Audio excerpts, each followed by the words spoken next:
രോഗിക്ക് മർമ്മ ചികിത്സയാണ്. മർമ്മത്തിനുള്ള കഷായം ഇതാ ഒഴിക്കുകയാണ്.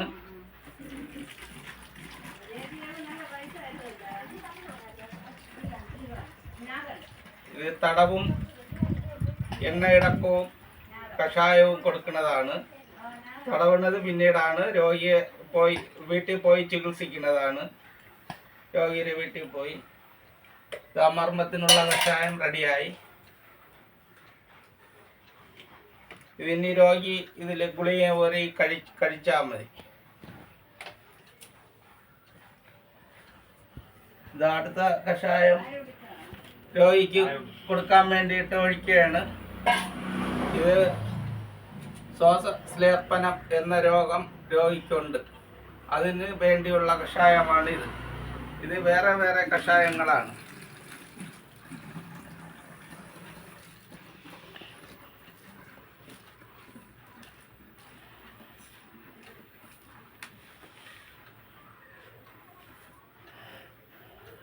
ഇതിൽ തൃപ്പലി കൂടി പൊടി ചേർത്താണ് കുടിക്കാനുള്ളത്.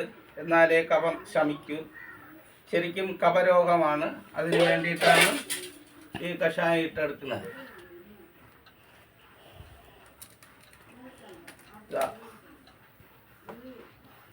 ശ്വാസം മുട്ടലിനുള്ള കഷായം, ഇതാ മർമ്മശതത്തിനുള്ള കഷായം. ഇതാ ഇനി ഇതിൽ ഒരു ശകലം ഞാൻ കുടിച്ചു നോക്കുകയാണ്. ഇത് തൃപ്പലി ചൂർണമാണ്. കഷായം കുടിക്കുന്ന മുമ്പേ ഇതുപോലെ ശകലം തൃപ്പലി ചൂർണം കഷായത്തിൽ ചേർക്കണം.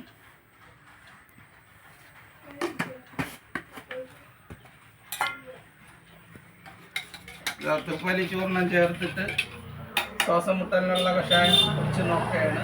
ശ്വാസസ്ലേർപ്പനം ആണ് രോഗത്തിൻ്റെ പേര്.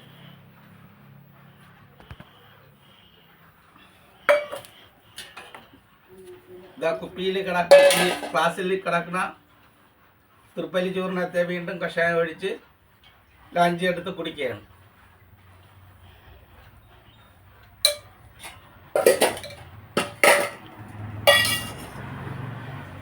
തേക്കാനുള്ള എണ്ണയാണ്. ഈ എണ്ണയ്ക്ക് ഇത്തിരി വില കൂടുതലാണ്.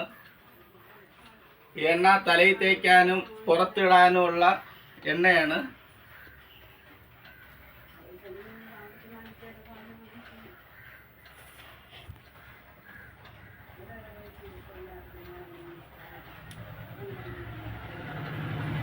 ഈ എണ്ണയ്ക്ക് 500 രൂപ വരെ വിലയുള്ള എണ്ണയാണ്.